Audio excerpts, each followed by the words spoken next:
Welcome to the Inside Texas Football YouTube channel powered by Inside Texas. We're back at it again with a special signing day live stream. Texas locked up 20 plus high school signees and portal entrants to inform Matthew Golden and Andrew Makuba. A big day for the Horns, number 5 in the on-3 team rankings. And guys, as we'll discuss in a little bit, they could add some more. But Eric, this is always a fun day where it's 6-6 and going a little longer than that. But Texas did a lot of great things in the recruiting sphere today and got better as a result.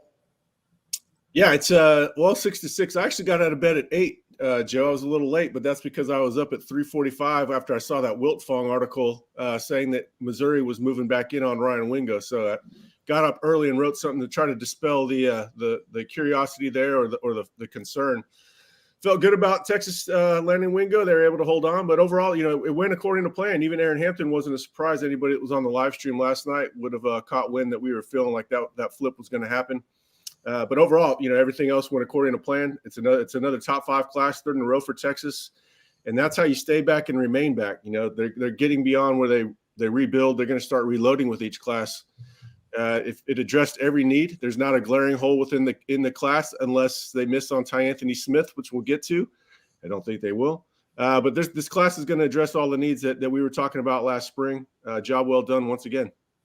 And Justin, speaking of sleeping in, you and I did not do that. We were up at 5:45 in the morning getting this going. But as far as sleeping in goes, somebody did kind of cause some consternation among Longhorn fans, but in the end, Tyanthony Smith wakes up and signs his letter of intent Ryan Wingo wakes up and signs his letter of intent with the Longhorns. And this is a recruitment you covered basically coast to coast, mile per mile. You went up to St. Louis, you interacted with Ryan Wingo, you interacted with his dad, his entire family, his high school coach, and you had this one covered the whole way, including from all the way up to today. Yeah, and Joe, we get a little partial credit on that too, because you and I were talking about this on the phone at midnight last night because of the article. And it was one of those things, do I call him now? Do I wait till early in the morning? How do we want to approach this? And then, of course, getting to catch up with his father, that was the best part of it all. He said, man, he's still asleep. So he's living the dream, essentially. He's every other teenager. From what I understand, on the Inside Texas board. Come see us, come hang out. Ryan was always going to Texas, especially when he made his decision, a couple months ago. Everything's been aligned for that guy. He's the number one guy coming in to be Arch Manning's, target in the next couple of years. It was funny because, there was a lot of schools that went in kind of late on Ryan. Louisville went in late. A&M tried to go in late. But, for whatever reason, the Missouri note is the one that got posted. But apparently it was for naught, in that at the end of the day, this kid wants to go to Texas, and he's going to be in Austin in a matter of weeks. And so any of that flip talk this morning was kind of silly. And I give credit to the kid. He got to sleep till noon like a real one. I think anybody that's been around athletes shouldn't be surprised about an athlete sleeping in. I mean, those guys are incredibly selfish when it comes to their time. They usually often work on their own clock, and getting up, rolling out of the rack, getting a sandwich. Once you're already late for work, you might as well go get breakfast. That was always my mantra. And I see one of my old bosses is watching this from about 15 years ago. So now he's wondering why when I was late, I was really late. Now he has that answer. If you're going to be late, make it count. But I think he already had it built in his head. He was going to Texas, who his quarterback was going to be. Like Justin said, you start to envision yourself in a place like Austin, and it's hard to backtrack to Columbia, Missouri. So I was not very worried. It was fun. Hey, we got a lot of clicks. Thank you, Steve Wiltfong, for all the clicks today. But I wasn't worried about it. It was entertaining. Page 4 of that thread is going to stick with me for a long time. There was a lot of wailing and gnashing of teeth on that, but it wasn't worried about that. A lot of people asking about Aaron Hampton. We got plenty to talk about on that one too. Exactly. There's going to be a lot of time to go over everything today from National Signing Day. Well, I'm wondering if within that thread, Joe, you were talking about a post from Lacey, and it's this. Oh no, we're panicking, and it's Inside Texas staying consistent as it always has. with the Wingo recruitment, even with any sort of Missouri overture. But one of the big things we're here to talk about right now is Tyanthony Smith, a Jasper linebacker who is set to make a decision in just over 20 minutes or so. Been a Texas A&M commit since about June. Texas wanted to get him on campus in June, but I think he went to USC, Texas A&M, a couple others instead. And maybe Oklahoma. It came down to USC and A&M for Smith, and he eventually committed to the Aggies. But as we saw kind of last year, and as we talked about on this channel a lot and over on Inside Texas a lot, Texas was hanging around the rim and not, parting ways. Back in June, they stayed with them and put themselves in a position to maybe pull off the flip of a Aggie linebacker for the second year in a row, haven't they, Justin?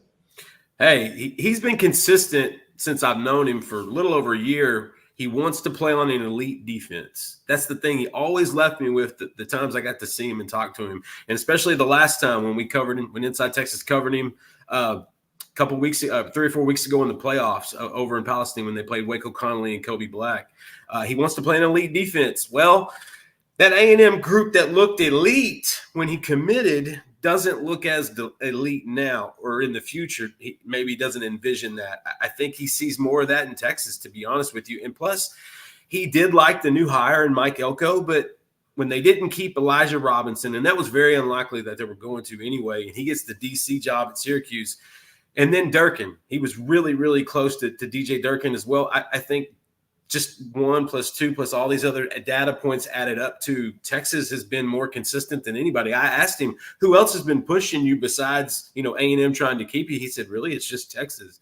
They've stayed the course. And it goes along with Sark's long game approach. He plays it as good as anybody. The no pressure tactic, do what you need, but pushes the buttons at the right time. Tyanthony wants to play with a great team. I think he likes the idea of being an only linebacker in this class. I know Anthony Hill's been assisting with the recruiting and helping out in that regard. And so hopefully the Horns get some even better news and add to an already number 4 ranked class in the 2024 cycle. Eric, with how this class looks and how the last class looked, depending on what you want to call Jelani McDonald, 3, maybe 4 linebackers were in that 2023 class. They still haven't added any yet to this 2024 class. Is that kind of number split fine if the Longhorns do pull off the flip, getting that amount, maybe 4 or 5 over the course of 2 years at that linebacker position? Yeah, when that class was signed, they thought they had 5 linebackers. McDonald, Leonga Lafau, Anthony Hill, Jelani McDonald, and Darian Gillette. But there's so much versatility within that group that they could sell it to recruits in different ways. Darian Gillette might have been an edge when they got him. And, he was probably going to destined for edge until he got Colin Simmons. Colin Simmons was able to keep him at linebacker for another year. Jelani McDonald started at star, but that was more to learn coverages, coverage techniques, and the passing defense. But he's probably going to get a look at safety. And I'm not sure he's ever going to grow into a linebacker. And then you got Anthony Hill is going to be a linebacker for life. Leonga Lafau is going to be a linebacker for life. Samaje Burrell is also who I forgot. He's a linebacker for sure too. So really they took 3 true linebackers and a couple of versatile players. Now if you only get one, you've got to get a good one, a guy that's got versatility, and Tyanthony has that. If they can get him signed in the next hour or so, he could play Will, or he could play, or he's probably going to grow into a Mike. I liken him to Jalen Ford long term, but he might be even more athletic than Jalen. So if you're going to only go with one, you got to get a good one. If they get Tyanthony, that counts, and then they'll probably take 3 in the next class. Got to give a shout out to Harry Orange Wookie for the super chat. Every day is a good day to be a Longhorn, but National Signing Day is one of the best. We missed on 1 recruit, 95% on the day. What a great day. We'll get to that 1 recruit for sure later. We've seen a lot of questions. That's one for the archives. That's our first ever super chat. Like when a business frames their first dollar at the donut shop, they always frame their first dollar behind them. That's one we need to put on the wall. So thank you, Harry. Hopefully you're a Texas subscriber. Print that out real quick. But yeah, we'll get to Aaron Hampton and all the different storylines that went on today. Justin, with talking to Smith and talking to people in his circle, what were some of the things that you think drew him to being interested in Texas after being all maroon for basically almost 6 months? He kept he kept that relationship, and it kind of shows you the effect of Texas because it was with Jeff Choate, who's going to be heading to Nevada. You hope he doesn't take him with him at some point. Jeff Choate, you got to give the guy a ton of credit. The linebacker class he signed last year, that was legendary, and now he's going to be able to try to get this guy in Austin while he's going to take another job in 3 weeks. 4 weeks, guys.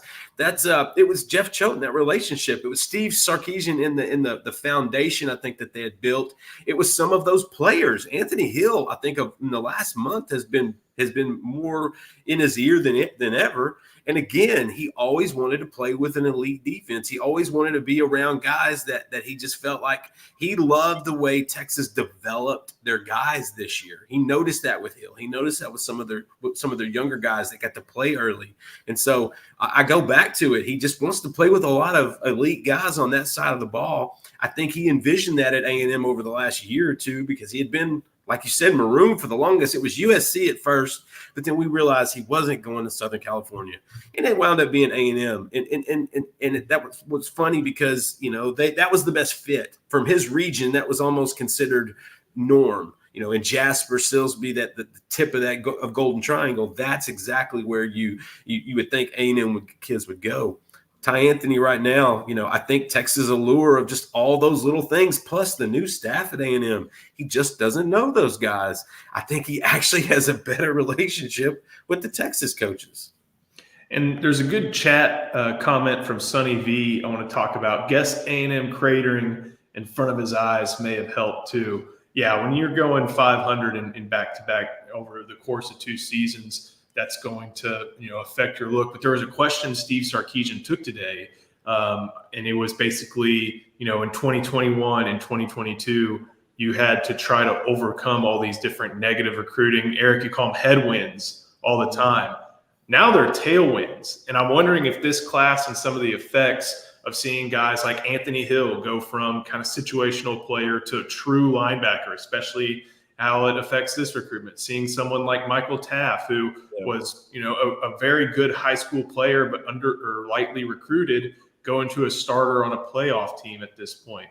Someone, you have so many different examples. Barron Sorrell went from someone who barely saw the field to a regular at Jack.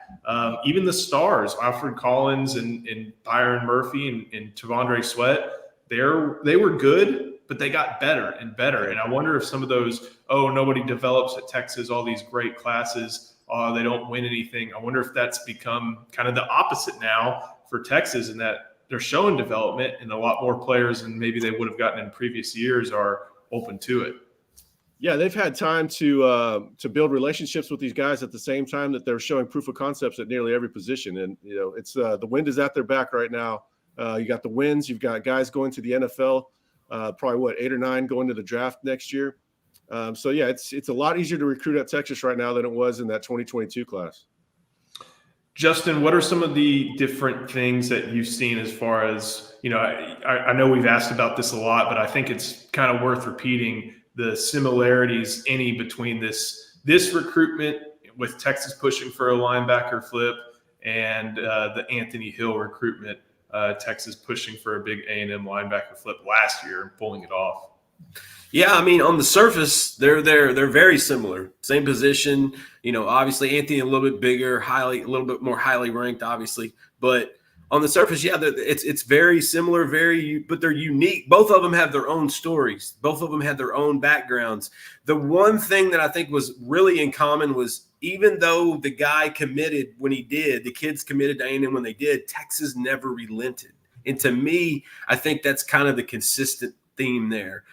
Sark plays the long game as good as anybody in college football. We used to worry about it a couple of years ago. We didn't know if that's without the car sales push, if it was going to be useful. He's definitely answered those questions.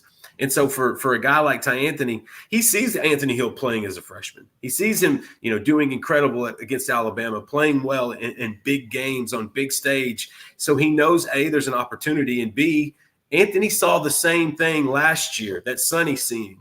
Anthony saw A&M not kind of go the way they thought they were going to go, and then it started to turn. It started to grow in his head. It took him about 3 or 4 months to really figure it out, but once it started, that seed was planted, he was going to bail, and we might find out here in the next few minutes if Tyanthony has a similar garden. There's one thing I kind of wanted to look at and see just from looking at the A&M offer list, and that doesn't always define a true head-to-head. It used to in some of our commitment stories, but there aren't really true head-to-heads. But I think still looking and seeing some of the Texas commits, now Texas signees that A&M offered, and seeing that it feels like to me, to the most part, Texas got the big ones that they wanted out of that list. Jarrett Gibson was one. Freddie DuBose had an A&M offer, and I know the injury probably threw that off. Parker Livingstone had an A&M offer. A&M threw out a lot of offers. That also seemed to be part of the rationale for them. But this is just it seems like after a while of it being kind of 50-50 and having its ebbs and flows, Texas is starting to get into a position, especially now that Jimbo Fisher got fired, to where there's pitches stronger and head-to-head battles, maybe not what you call must-win recruitments, Eric, but in big head-to-head battles, they got the advantage, even in Aggie, very proud Aggie places like Jasper. Yeah, it's not going to stop either because, I think Mike Elko is a good coach, and I think he'll put together a good staff, but he's not putting together – I don't think he's going to have a dynamic recruiting staff. So they're going to have to do a lot of heavy lifting through NIL, which they've proven the ability to do in the past, but they're not going to hit the ground running. He's going to have more of a coach-first personnel group, coaching staff, and I think they're going to have a lot of trouble getting traction in the early going in this next class. Texas is winning. They're looking nationally, 3 recruits in. They're all from the Southeast. Texas is going to be able to pick who they want for the most part in this next class, while A&M is going to struggle to get traction. I think they're going to have to go pretty heavy in-state over quality players, but maybe guys that Texas isn't really going after. It's going to be interesting to see exactly how they approach it. If Texas is able to do this, you like him at that which position? They're very interchangeable in this defense and Pete Kwiatkowski's defense, but which one do you kind of see him at more? You saw him, I think, a little bit more as a Jalen Ford type, right? That's definitely going to be the long-term Mike, but I think earlier, before he puts on a lot of weight, you could see a guy like DeMarvion Overshone survive there at being a little bit more spindly. I think he's going to start off there. He's got the athleticism for it. He can get after the passer. But I think long-term he's going to end up weighing 230 plus, and he's a very easy dropper into coverage, very comfortable in coverage. I think he fits it perfectly. He does remind me a lot of Jalen Ford. And then looking at some of the other guys that you mentioned, who is he probably competing with? Leona Lafau for sure. It's gonna depend on what they do with Anthony Hill. There's a chance. I think Justin and I both heard there's a chance that Anthony Hill will transition to Mike. Yeah. And if that's the case, then you've got Will wide open, or Dime as they call it. And we've got a number of bodies that you could try there. They really like Leona Lafau. He's more of a Mike to me. Maybe Samaje gets a look there. Darian Gillette would fit. David Benda, if he comes back, would sit there, but Maurice Blackwell would probably be the leader in the clubhouse to start, given his experience and overall athleticism. Justin, at a certain point, this kind of looked like it might have been a 0 linebacker class, but what do you think was the point where Texas and Steve Sarkeesian kind of made the choice where, hey, it's got to be at least a 1 linebacker class? I think it was the availability. I think it was the long play with Justin Williams and Tyanthony Smith, probably their 2 top priority linebackers in this cycle. They were close to Justin Williams up to a few weeks ago. If Glenn Schumann wouldn't have knocked that recruitment out of the park, I think Texas would have had a pretty good chance to finish more than second place in that regard. They're just looking for the best players. Hey, you don't pass up guys like Tyanthony Smith with that athleticism, that wingspan, that ability to be versatile and play different spots. It's hard to find a linebacker that can cover. And if you do, you get them, no matter if you took 5 the cycle before and you take 5 in the next. Tyanthony Smith would almost be in that best player available. If this guy's on the hook, go ahead and grab him. You're in the business of building this roster from the bottom up. Tyanthony Smith adds to that roster build. And so regardless of the linebacker takes, I think they were in a good position where they didn't necessarily have to, so they could cherry pick a little bit. They could play the long game a little bit longer. And with Tyanthony, it looks like it might pay off at the end. We got a few minutes until we're waiting on the decision. Don't know exactly how it's going to come down yet. So we can touch on a couple of questions. Too broke to pay attention. How are we feeling about Smith? I hope you're not too broke to head to Inside Texas. Got $1 for 1 month or 50% off an annual subscription. Like Eric said earlier, he pointed to some info that we received, and make sure you go check that out. We've got a National Signing Day sale for y'all to take advantage of, and I think you can do that one.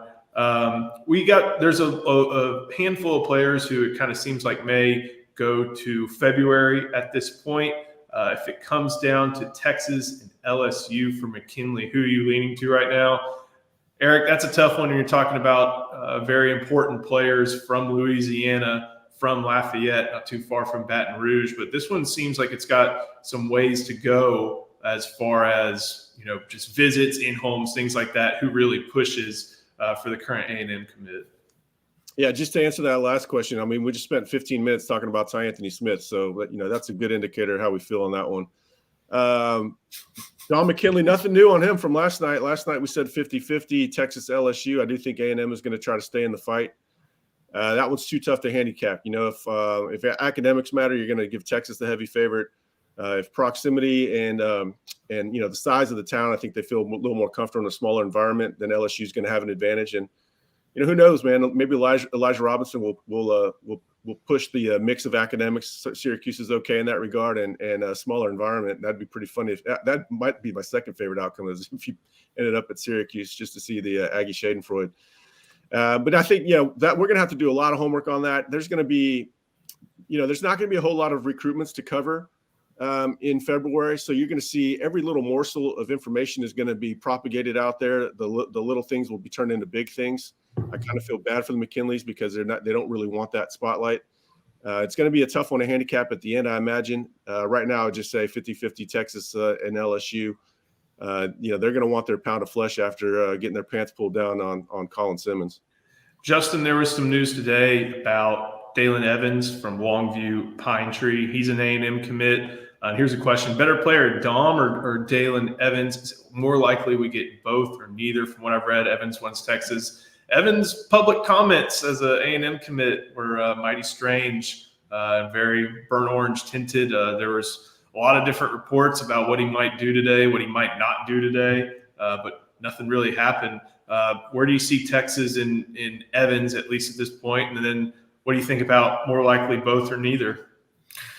Texas has stayed involved with Evans. Blake Gideon has stayed in touch with Evans throughout. And, for the most part, he's either been solid to A&M or he'd been flirting with Florida for a long time until about midway through the season. He was flirting with Florida. There was a thought he was going to flip to Florida, I think, earlier in the year.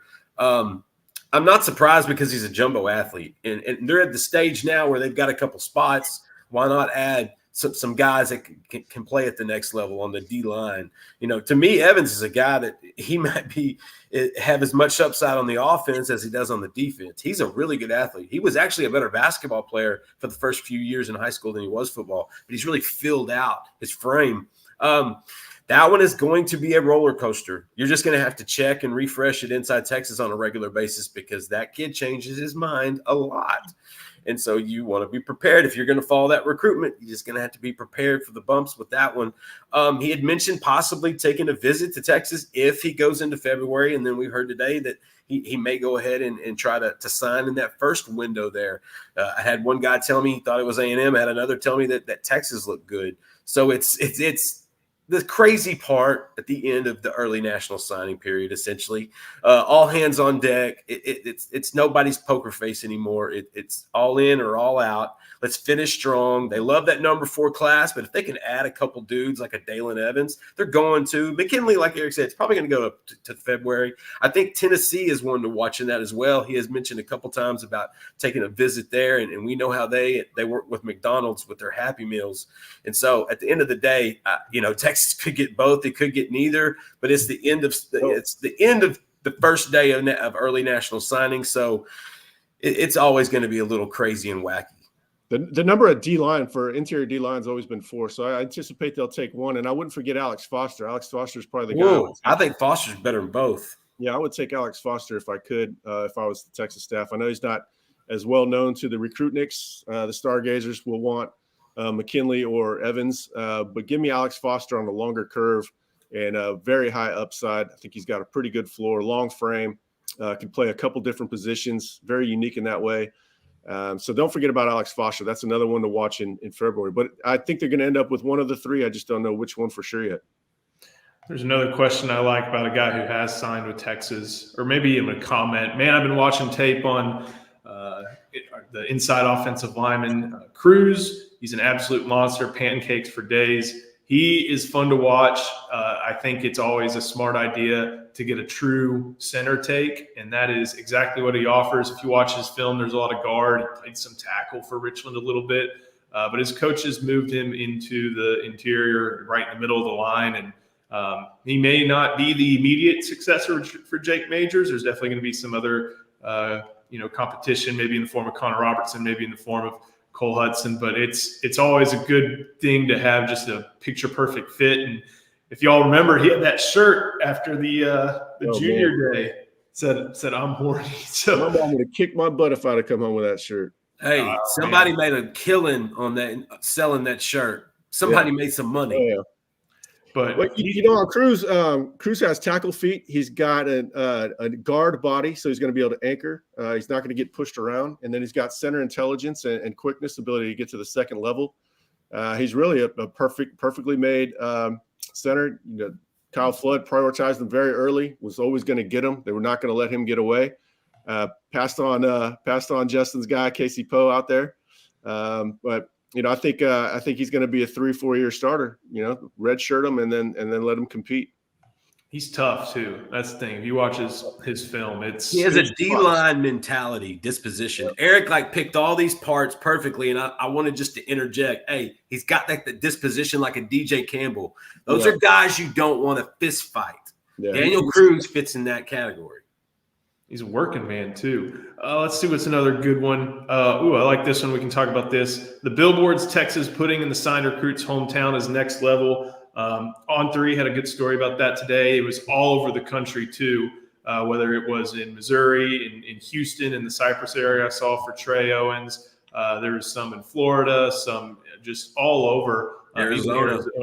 And I thought that was a great touch. I know there were some comments like, oh, this is happening all the time, but there's a level of there's a personal touch that Steve Sarkeesian and staff seem to do a really good job of adding in these situations. And this is just another example. They don't seem where we've heard of official visits where some details are forgotten, and not every official visit is perfect. And I think even Steve Sarkeesian talking today about, hey, sometimes we miss on the guys we bring in, shows that this is not an exact science, but this is something that I feel like helps, builds the brand, builds goodwill among those, and it probably helps keep guys around if they're ever thinking about that.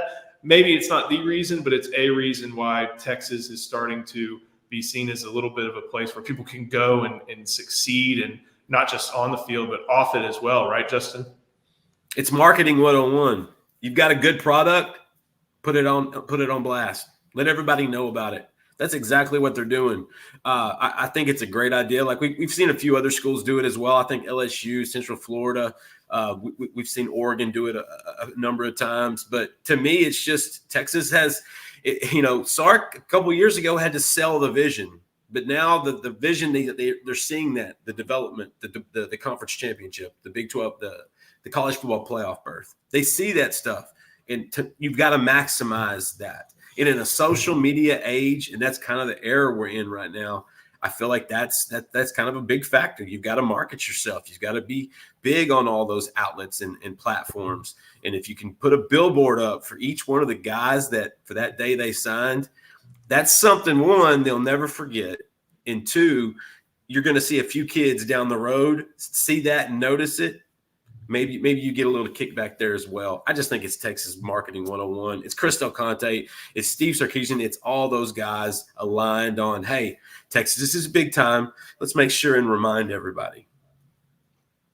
We are anxiously awaiting the decision at this point of Tyanthony Smith, set to decide at some point in Jasper here in the next few minutes.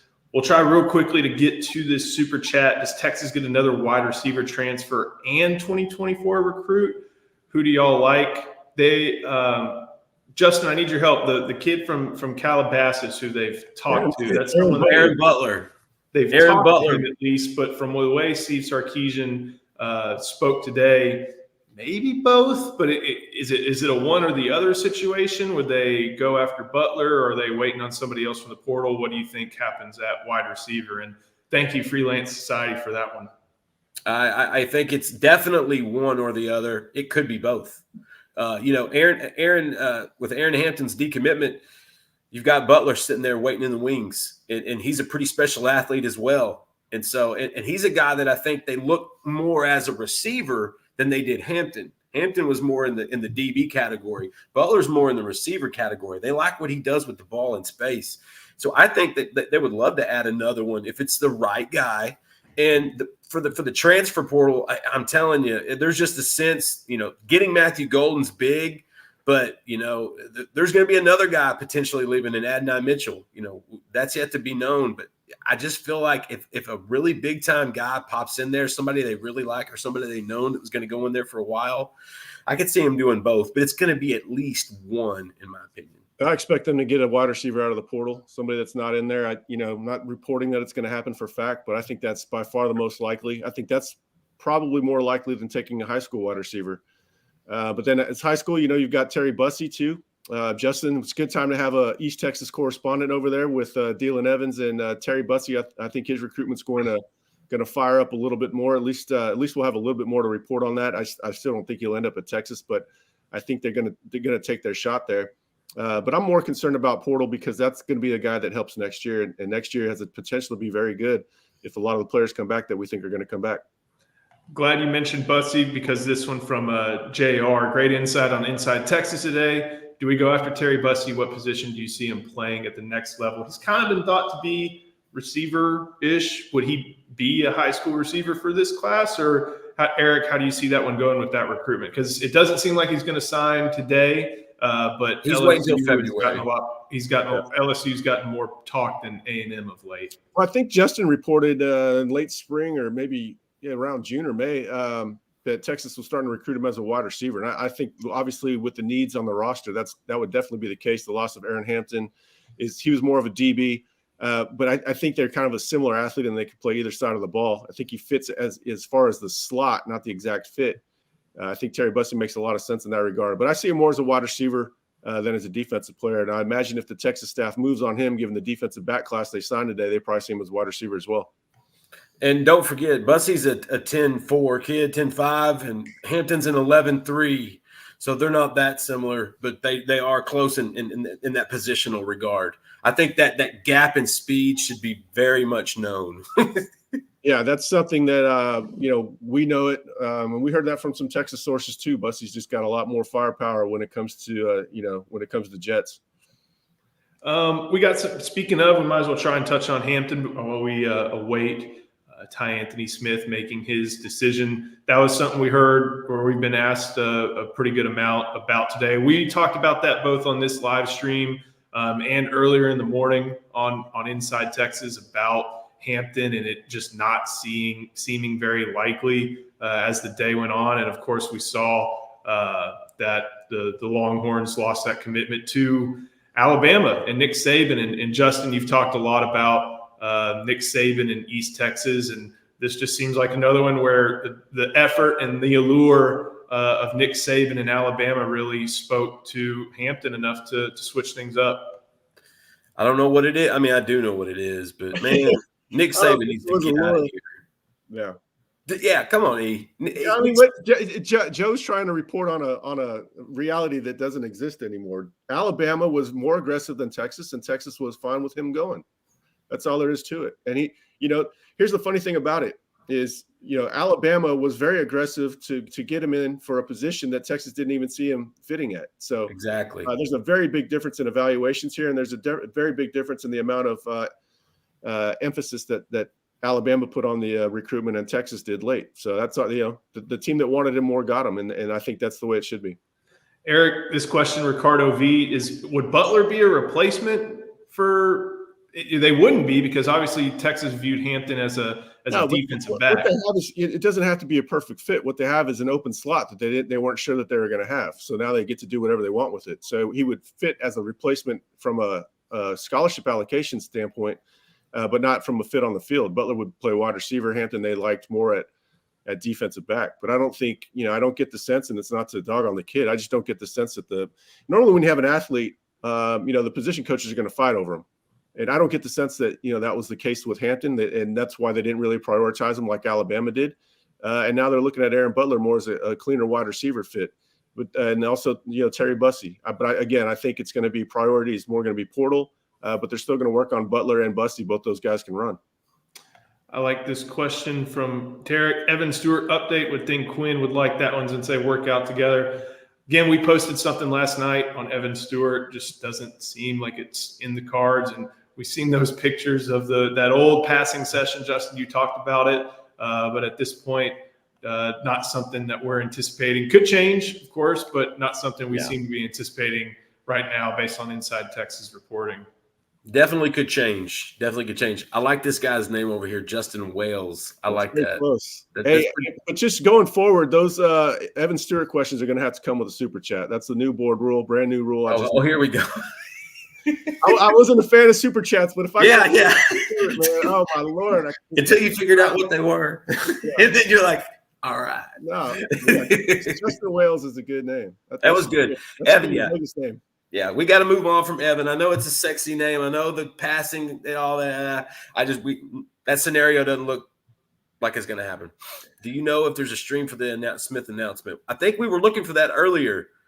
Did we ever find that? Because we put an update at InsideTexas.com. Be sure and check us out. Come hang out.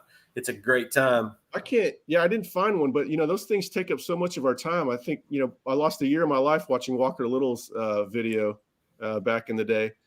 Who was the one yesterday that we had to? We almost had like 35 minutes on one yesterday. Oh, Emory Winston, the kid out of Calhoun. I just kind of wait to see what Twitter does, and then I'm like, all right, cool. I love the stories. Don't get me wrong. It's just it's time consuming, man. This isn't Netflix. Yeah. Joe Cook and Justin Wales are doing it a little differently in the back. Oh, man. Laces out Mike. He's a member over at Inside Texas. Joe Cook looks like Jordan Spieth with more hair. But I do like this one. It's on his Instagram that I'm trying to track down. I saw just details of it, but I didn't know he was going live. And IG handles are a lot different than Twitter handles. It's almost like science trying to figure out where and what. There's not a good algorithm there like there is on Twitter to help you find those guys. All right. So we got what? It's on IG. I mean, somebody's going to let us know. One of the Laces Out Mike is going to let us know in the somebody just tell us when to press publish. No, we got to make sure we can trust them. We can trust Laces Out as a no. Says, all right, I'm looking at it. It says the event starts at 6:30. He'll sign a little later than that. Once he goes live, we'll know what's up. So we're waiting on that one right now. Texas Sports Unfiltered, big friends of ours, almost 500 people here and only 71 likes. Guys, please like the video. Helps us do a lot on this channel. We are just starting out, and we're growing as fast as I've seen any other channel ever grow. So help us out, get us the like, and it'll help us bring a better product to you as basically on a daily basis. Larry, the GM, which I think is kind of relevant here. The Longhorns project to have 15 defensive backs on the roster and 16 if Ryan Watts returns. I didn't think about that. That is a lot of defensive backs, but they go 5 positions. That's 3 at each position, essentially. Well, but I mean, they're not going to have 16 in January, and that's a lot of those guys. There'll be a couple safeties, yeah. Crawford's gone. Jaron Thompson might look to go elsewhere. I mean, there's going to be more competition that might push somebody else out. So that number it's accurate right now, but it's not going to be accurate a month from now. Here's a kind of an interesting big picture question.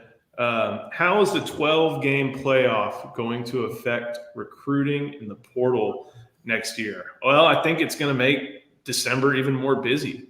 You're going to have coaches take Texas, for instance. Let's say they need to have 3 positions where they need to get a portal player. So they're recruiting guys in the portal maybe the week of or after the SEC championship game while they're getting ready for an opponent while they're doing in-homes and stuff like that. So it's probably going to make – I feel like it would probably make coaches a little bit more deliberate in the portal and stick to their guns in their evaluations in high school and try to get those guys across the finish line without issue. But it all just speaks to what Steve Sarkeesian kind of talked about today, a very, very hectic schedule that all these coaches have to go through. How do y'all see Justin, how do you see the 12-game playoff affecting recruiting?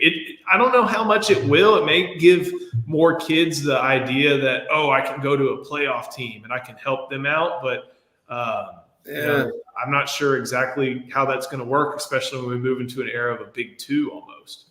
Yeah, it wasn't, the infrastructure wasn't built that well. And so it feels like they're kind of slapping it up as they go, trying to patch it together, the way they do. It's all crumbled up together essentially. But, you said something about maybe this pushes teams to recruit more in high school and develop. With the era we're in now where coaches have to win almost immediately, even in their first year, fan bases are wanting some sort of results. They're going to continue to pound the portal. They're going to continue to feel like the guy that's been at a college for 2 years, successfully or is still going to be a better sell or a better shot at playing and doing what they need than a high school guy 2 years undeveloped. And so even with less bad habits. So I feel like the portal it's going to be, it's just going to continue to grow. It's college football free agency essentially. But with the 12-game playoff, you're going to have more of a sales pitch. Hey, you can get more of these teams in. I'm of the impression more is not always better. I kind of like the 4 where they're at. Then again, I kind of like the BCS. I kind of like the way it worked out for the most part, aside from 2008. It's going to be funny. I think there has to be some adjustments over the next year. There's some identifying some different dates and when things open and when things close post spring, during the summer, during that June, that's such a grind with official visits. And then at the end of the year, you want to finish recruiting strong and you're worried about the playoff. Hey, give Sark and those guys a lot of credit. They've had to handle that balance, which is unique to this staff and for us, especially in 2023. I think Sark kind of spoke to that today and wanted a summer signing period. That should have always been the case. That was years ago. Those guys take their official visit in June or July. June, even in May, late May sometimes, and then they can't sign until December. That's stupid. That's always been the case. Then the problem comes, well, what if this coach leaves or that coach leaves? Well, I mean, the thing has to be binding. They can't just get out if a position coach leaves. Right. That's part of the deal. I mean, it's got to bind both ways. There's too much freedom for players right now, I think, but that's one thing that's ridiculous. A lot of those guys make those decisions when they want to so they can enjoy their senior season. There definitely needs to be an early signing period. I agree with that. Another thing about that is, you think of the senior evals, think of the guys like Moro Ojimo and that type of thing. They become a more precious commodity almost because they're the only commodity that these coaches have access to. I wonder if that, if you sign in the summer, that creates a bigger lead up for tampering. But that's we're already in that era right now. Tampering. It's always going to be an issue. But I wonder if that makes the what that does to the senior. You would see a frenzy like we're going to see for Dalen Evans and Dominic McKinley and Alex Foster for sure. Yeah, I mean that's going to boost the stock of some guys that are good players. That'll have the market's going to be treating them like they're great players because of scarcity. But that's fine too. If you want to wait, there's some risk with that. You could get injured, but you could just not be sure. If you're not sure, then take as long as you want. That feels like a last girl at the bar scenario. Mm. Yeah, but you also don't want to walk out at 7 because you don't know who's going to walk in at 7:01. Amen. So looks like the ceremony has started. Does not look like Tyanthony is asleep right now. We're tracking that one. Looks like. Is there any hat science to observe? Ooh, it is a tough one to tell. I'm trying to. I can't see. It's a little blurry right now. Guess who the other schools are. He loved USC for a while. LSU tried to shake the tree a little bit. I think this chat's going to go over if he just started now. Joey McGuire may have paid him to put his hat on the table for them. If they start showing Pee Wee highlights, we've got at least 22 more minutes. Oh God. Doesn't look. I don't see a screen down there, so I think we're we're in good He's shape. not a hat guy. Then again, I've seen some hat stuff going on this year that I didn't anticipate either. So, while we're talking about this, what are some memorable announcements? I know Ryan Newsom. That's the most painful thing I've seen in this job. In my you and I life. have talked about some 2016 recruitments a lot, just because of all the volume that popped up on that day. That was fun. That was a good one. Alfred Collins was a fun one because I think he released balloons. It was right before COVID. So Ashawn Robinson. They brought in a mascot, a big elephant, for Alabama, and it was the creepiest looking thing you have ever seen. Its eyes were like bloodshot red, and it's just standing back in the corner as this big joker is signing. Tyler King says Chris Warren. Chris Warren was going to flip that coin until he got the right answer. Oh, I forgot about that. There've been some great ones. There's been some pretty quiet ones. About that one. That Newsom thing took like 17 minutes. Yeah. This is a good one. The real ones remember. Oh, this that one. red. If you're over at Inside Texas, this was one of the best threads. Imagine people from all over the country just watching New Orleans local news on a Sunday night. Waiting for him to announce. He announced very late, so we're going through the weather. It was at the sports segment of the news channel, right? Yeah, but we had to go through all of it. The weather. Right, and they were having red storms. Oh, man. Guys, it looks like the decision has been made. I think that's a burnt orange hat. It's definitely not maroon. All right, there it is. No surprise. Not Yep, many there he surprises. is. Tyanthony Smith commits to Texas. Really good all-around prospect. Could play both linebacker spots, has a lot of growth potential, can drop into coverage, can really cover every part of the field that you'd ask a linebacker to cover. So very good get for Texas. And you know what? Shout out to Jeff Choate, who put in work for this, even after it was known that he was going off to Nevada. Choate's got him in a good spot with linebackers in the next class. Justin's covered a couple of those guys. So Jeff Choate going out on a high note. Maybe he'll go out with a ring as well. But man, good day for Texas.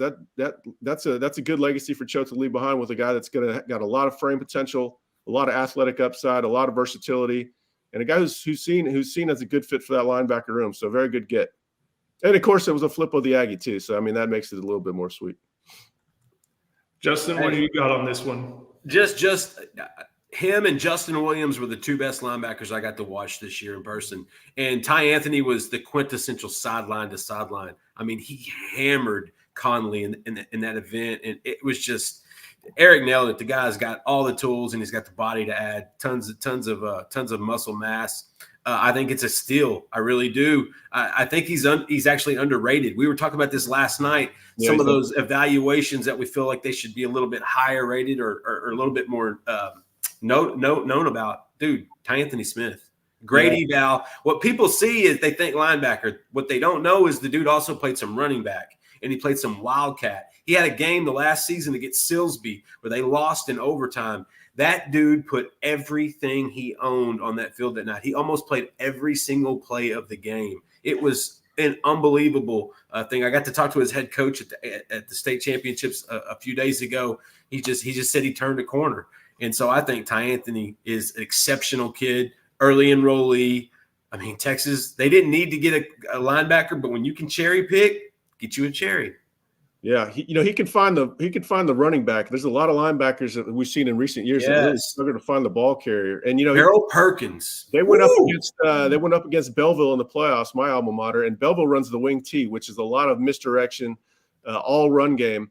And my friends that were at the game came away talking about Tyanthony as much as they talked about the win over Jasper. So they thought he had about 20 tackles. So if you can find the ball carrier in the run game and move about the field like he does, you've got very, very high upside. And as Justin said, and we discussed last night, he's very underrated. This one's it's always nice to watch a little Schadenfreude break the Longhorns direction. It's just always fun. It makes for some good screenshots that pop up and some funny takes for some maroon boards. We, as our good buddy Burt Reynolds Jr. shows, Sark already knew. think he had to have a good idea, if not for sure. No, this one was A&M tried to keep it, and they tried to make sure he didn't make it to campus. But I think Texas had a good idea after a certain point. Yeah, Texas felt good last night. We're always a little bit on edge. I mean, you're always on edge until the guy signs. It doesn't matter who it is. But yeah, they felt a lot more confident today. So yeah, they knew for sure. Let's see. Does he have to have a security detail to get to Austin? That's I think once he gets, I think he just needs a car. I don't think those horses are going to catch him going out of town. Dax Kelm, does he sign tonight? I think he posted on his Instagram story that he wanted to be signing. It's official, Joe. He posted it. Perfect. Well, there you go. He's in the class. Is A&M dropping out of the top 25? Probably. I think they're struggling. And remember, like Tom Herman's, his transition class was 17, 18, like something like that. I know Steve Sarkeesian kind of had the benefit. You remember their hashtag? Yeah, I don't know. Come on. No, we'll keep it. Who was Tom Herman's first commit? Do you guys remember that? The O'Neal Carter, running back. Nope. Florida. O'Neal Carter. No. It was the kicker. Yeah, it was a rando kicker out of the portal. It was Josh Rowland. That's what I said. Oh no. He ended up. Remember that? Oh, Rowland. Okay. Yeah, now I remember. I thought it was O'Neal Carter. Dadgummit. Well, I don't think A&M's not going to drop out of the top 25, are they? I mean, that seems it's signing day's over. Where are they at right now? They just added the Williams wide receiver out of Florida too. They could lose Bussey and McKinley. So, and Dylan Evans. Wow, maybe they will. Whew, rough time. We Run the State. Those were the days. A lot of people on the We Run the State wagon right there. They thought that was going to last forever. And what fans always think, and it bothers me about Texas fans too, they thought Texas was going to be down forever just because they're on a bad cycle. So you got to remember, don't get too high, too low, but definitely enjoy moments like this. Gosh, this is a great follow-up. The state of confusion. Oh, man. So a big addition to the Longhorns. Let me make sure that I don't know if they've factored him into the team rankings. I know Miami had jumped Texas because they added a couple 5-stars at Florida's expense. So Texas, I think, is still going to end up with a top 5 class. But maybe Tyanthony changes that up. And, of course, we still got a whole nother month of recruiting and signing day to go. So Tyanthony Smith makes his decision. Trying to think of what else. You got to like it when you lose Hampton and you stay at the 4 spot. Yeah. That's a good sign. For those of you that want more information on each recruit, Joe did like a postcard on each of the signees today. So if there's a guy that you have some questions about, go to the front page of Inside Texas and scroll around. You'll find information on each of the commits. It's free content. Check it out if you have any questions. I think I got one on Tyanthony ready to go that I'll get going as soon as I can. The Aggies run this state much as the Big 12 runs through Lubbock, and we both know that it doesn't seem to run that way. They should put the Tyanthony billboard in College Station, not Jasper. You want more people to see it. So we touched on this earlier. Any deeper insight on Hampton? Just want to make sure if you're joining, you didn't miss it. Alabama put a little bit more emphasis on him and gave him what he wanted to hear. Being a wide receiver, Texas wanted him at defensive back. Texas didn't fight back in that one. They just said, "Okay, go for it. We'll use the spot somewhere else." So they'll look at Aaron Butler. They didn't throw their hands back at all. They just took it. Yeah. Here's a spot for them. The kid had decommitted 3 times. Yeah. They always knew that when they took him back, there's a chance that he could decommit again, or there was a chance they would cut him loose if they felt the need to. So 11-3. No, thank you.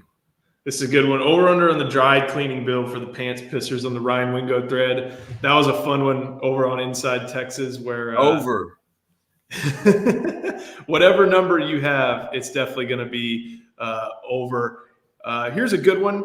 We kind of talked about this last night with a close like this and the strong footing they have nationally in 2025. What's y'all's guess on the class ranking for the next class? Guys, I mean, top 5. I think we've kind of seen that's where these live at this point. And this is, you have to think about this class a little bit in relation to quarterback. Trey Owens is a very good quarterback, but he's not a 5-star. And that 5-star, that upper echelon guy, at least when you're doing the math, that really helps. And they didn't have that in this class, and they still managed to sign a class that's top 5. Could it even end up a little bit higher? Let's see what else. Yeah, I think it's top 5. Yeah, it's probably a top 3 class if I had to guess. But it all depends on what other teams are doing. There's external factors to account for, not just internal. But yeah, I mean, they're in the playoffs. They've got a chance to win a national championship.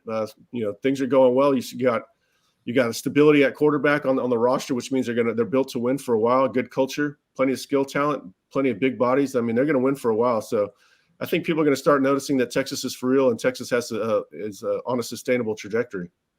I like this one. Justin Wales bringing in again. 73% of the class are early enrollees. 16. Yeah, and it could be. I think it's one more now with 17. Smith, It's 17. It's 17. Phil Sami and Tyanthony. I think Sark is identifying kids that are going to enroll early. I know it was a trend before. To me, it's become more of the standard, more of the norm. I think they want those self-motivated, kids that are hyper focused to get on campus, to learn a little bit earlier. And I know for a fact, if you play quarterback for Sark, I doubt he'll ever take one that's not an early enrollee. No doubt about it. Yeah, there's a selection bias. That kid's telling you that he's motivated, wants to get to college. He's going to do the right things to ensure that happens. And so, it's definitely becoming more of a norm. The other thing is that I'm glad Sark. I asked Sark about this today, and he just spoke about you learn how to do things just on campus, how to be a college student. You learn how to lift in Torrey Becton's program. Yep. You learn the playbook. And a benefit, at least to the program, that I guess I hadn't thought about, but that made sense what Sark brought it up, is that usually in the spring, you're kind of looking at 60-something guys. You're waiting on that class to show up. You're not at full strength. You may have, guys healthy, but just sheer numbers don't allow you to do everything. And that's changing with this many guys who are going to get a lot of different reps, a lot of opportunities, and that helps the rest of the team maybe be able to put the practices in the form of stuff that looks like a fall practice almost, instead of having to change for a spring practice. And 16 of our best in the 2024 class are early enrollees.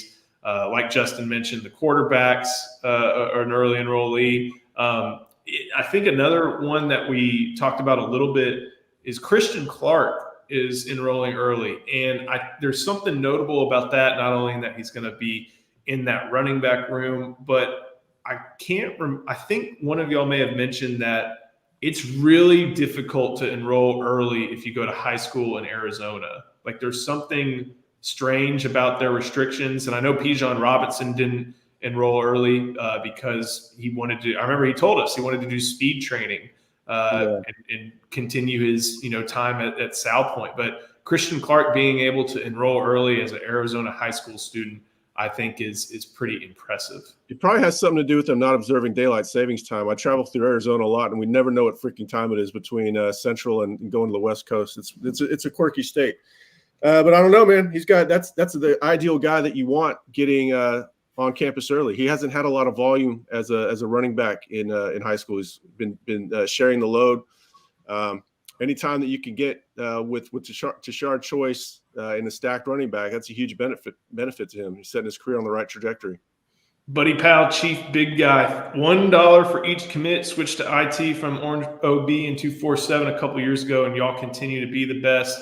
Thank you so much. We appreciate this. Appreciate your membership on Inside Texas. If you haven't joined Buddy Pal, Chief Big Guy, head to Inside Texas. You can get $1, can get you a month's worth of access, get you across the playoff, get you into the next month of recruiting as we head to the second signing day, or you could join for 50% off an annual membership. So join Buddy Pal, Chief Big Guy over there. Thank you so much for that. I like this comment. The main pipelines for recruits prepare the guys to be more mature and come in early. And Sawyer W followed that up with IMG Academy. And that's, the big national example. But if you look at some of these powerhouses or just successful programs within the state of Texas, you're pumping out guys who know how to win. There's a winning culture we talk about that all the time at how important it is at Texas, but it holds true in high school that there are guys driving each other to win. And I think you see that in the form of, you look at Colin Simmons and you look at Alex January. Those are the obvious ones, but I think it also permeates. I mean, look at somebody like Freddie DuBose. That's a guy from a program at Smithson Valley who made it all the way to state. Jonte Cook, going back to the last class at DeSoto. Byron Murphy. The last class was loaded with them. Derek Williams won a state championship. Malik Muhammad won 2 state championships. Billy Walton. They were all over the place. Highly successful. Culture's going in the right direction. Grant Harris over there. Well, Grant, you had your opportunity. You should have gone to Santana Wilson, his announcement, or Christian Clark shot some video for us. We would have posted it for you. But we'll be in touch, Grant. That's a good idea because they are going to continue recruiting Arizona. Eric Davis, Justin also talked about Tyanthony Flip with Landon right now. Once we're done with this video, make sure you go and check out Justin talking with Landon. We posted a video on the Inside Texas Football YouTube channel. Make sure you like and subscribe to this channel. Like this video, like that video, subscribe to the channel. We're going to have a lot of different stuff on all these different recruits. And, of course, as the playoff gets really into full swing. And the portal tomorrow as well, we're going to have a little bit of a focus on that. Another good question from Justin Wales. Did y'all notice that Sark called Baker a left tackle in today's presser? Think that's legit or just coach speak? He didn't just call him that. No. He said that he saw Kelvin Banks when he was watching him. And I think that could be something down the line, but it may not be where he starts his career. Very similar frame. I watched the senior film today, and that guy is technically sound. I mean, he's advanced. He's a wall, man. Yeah, he could play early. I think obviously he's going to have Cam Williams on the right side, but he's not going to play. He's not going to sit more than a year. Year at most. He is technically refined. Texas has some good options at tackle. That was a very, very big get, and it wouldn't surprise me if he ended up at left tackle after watching what I watched today. Do you think there's more opportunity at Mater Dei going forward? Justin, I think you know some of the guys who have been part of that crew that Texas is recruiting right now. Just being able to go after that big-time program and it's like what Marcus Harris, Jordan Davidson, aren't there some guys out there that Sean Scott, continue to Peyton build Dixon pipeline Wyatt. with? Yeah, listen, we've noted it a few times at Inside Texas. Come hang out with us, guys. I'm serious. It's a great time. We've noted it that Sark's going into these big programs. Like he's opening pipelines to places that are full of talent. And it only makes sense when, he's from, gets so many California roots to be able to do that with Mater Dei. You've got a Jordan Davison, which him and Tashard Choice have hit it off. And Texas has a pretty substantial lead in that recruitment. He should be on campus in late January for Junior Day. You got Marcus Harris, one of the top receivers on the big board, and also I think he's probably in the 10 to 15 ranked range the last time I saw him. But that guy is a really good receiver. It's almost like a speedy Sloan Thomas. He's aggressive towards the ball. And then they've got Sean Scott at edge. I mean, it just goes on and on and on. And then Owen Shannon, Spencer's little brother, is an up-and-comer at tight end. Texas is watching him a little bit too. And so it just shows you Sark going into big places and getting big kids. Going into Duncanville was kind of unheard of before. Now it's the norm. Going into DeSoto, South Oak Cliff, that wasn't normal up until a couple of years ago. Now they're doing it pretty frequent. And then being able to go to Mater Dei, being able to go to all these different places, down to Fort Lauderdale at St. Thomas Aquinas, to grabbing kids from Alabama, Mississippi, Georgia, Florida. Sark is global. This joker is nationwide. And I think that's why, you get a Baker, you get a Shannon, and now you get a couple more in Mater Dei, and all of a sudden Texas is a brand again, is a big brand. What's the statute of limitations on comparisons? Because we got to be at 2 decades when we're going Sloan Thomas at this point, right? I was thinking about that today. Yeah, it's tough because you don't know. Your readership might not get it. That's a tough one. Irvin Antonio asked if Tyanthony is an early enrollee. Yes, sir, he is. Yeah. He did not have the ability to push it back to February. That ended up being a good thing for Texas. Yeah, done deal. That's a wrap. I like this one. How many kids did we get from IMG before Sark? Like 1 in 10 years prior. There was Ayaway. Yeah, that's it. And Ayaway, that's it. Yeah, Tom Herman called him the best high school linebacker he'd seen, and I could not believe it. because I'd been saying the guy was stuck in mud. It was not going to work out at linebacker. And so when Tom said that, everyone said, "You're not a coach, blah, blah, blah." That was wild. But yeah, now they've got IMG. They're going to all these places. And the good thing about IMG, Modern Day, DeSoto, Duncanville is those schools aggregate the talent for you. You're not having to drive all over Florida. You're not having to drive all over Southern California. You go to Southern California, you go to Modern Day. Those kids are from all over Southern California. They aggregate the talent. You go recruit them and pick them up. He looked like a bodybuilder and not a football player. That's true. He was stiff, and he was almost on Mike Stoops and Alex Grinch's defense instead. But Texas was. That was a close recruitment. That was an interesting recruitment to cover.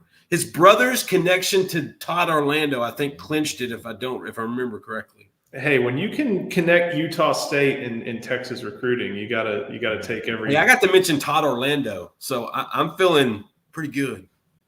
I'm glad he brought this up. Recruiting is so fun now. Bringing up the Christmas Giles situation reminds me of how good we have it now. That's one of the all-time great threads over at Inside Texas, where you can join us. $1 will get you 1 month of access. And guys, I don't know if I've ever told you all this. I tried to call that station and get them to send me a tape of that newscast just so I could hold on to it. And just because there was so many different things going on, they're talking about, it shows what we were entertained by. Back then we liked good to great-ish defensive tackles. Now we're talking about 5 stars. And that was, I bump that thread, once a year I go read it. And every year I find myself laughing at the same exact point. So I haven't changed it. So, oh man, that was funny.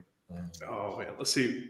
Todd Orlando makes me think of 30-17. Like we said, those days. Zero blitz. Kill me. He was playing guys out of position left and right. He never found somebody who didn't want to play out of position. It was criminal. You can kill me. I think this is a good one to end it on. What are the top 3 in-state pipelines Texas needs to better develop? You can't really include Duncanville. I don't think in this one. It's developed. It's great. At this point, you're in contention for all of their top players. I'm trying to think of some of the other ones. How about coming to East Texas and not let Nick Saban more often than not in this last case, but more often than not, don't let Nick Saban come into East Texas. They need to develop recruitment better in this region. North Shore is definitely one that they could probably do a better job in, but they've also done okay there. It just kind of depends on if they really want a guy there or not. Yeah, I think one that Eric, you may agree with this one, is just kind of that everywhere north of the Hardy Toll Road. There's a lot of talent in Atascocita, Summer Creek, going all the way up to Conroe. C. King has some talent. I like the Westlake pipeline. I think it's good to get a couple of those guys when you can. I really do. I think it's good for camaraderie, and I think it's good for just the whole bunch there. We're gonna have to get Justin Wales on the show, man. I mean, the dude is saying stuff like it's a sock account of me. Like I'm thinking, man, I was just thinking that. I was thinking that too. Hey, we're hiring right now, so maybe we'll give it a shot. So yeah. All right, guys, I've got to figure out what my wife's Christmas list looks like and how I can somehow get this in the next couple of days. Christmas, that's hilarious. I know. It's really snuck up on me. Well, let's go ahead and get out of here and get starting on our shopping. So, guys, thank you so much for joining. Thank you for watching this video. We had a lot of fun over the last hour. Got to talk about a live commit, a bunch of different things from National Signing Day. It's been awesome. We learned about Justin Wales, which that's going to stick with me for a while. So make sure you like this video, subscribe to the channel. Of course, head to Inside Texas where you can get all the best inside scoop. We will be just covering everything from portal to playoff over the next couple of weeks. It's been a real hectic time, but I don't think we've had more fun covering a team this good than, we were having a lot more fun covering a team this good than we would if the circumstances were a little bit different. So, Justin, Eric, anything else? Nope, I'm good, man. I got a Christmas shop. Texas winning makes this a lot easier. I'm with y'all. So thank you all for watching. We will see y'all next time on the Inside Texas Football YouTube channel. And make sure you go and watch Landon and Justin's video on Inside Texas Football talking about Tyanthony Smith flipping to the Longhorns. We'll see you next time.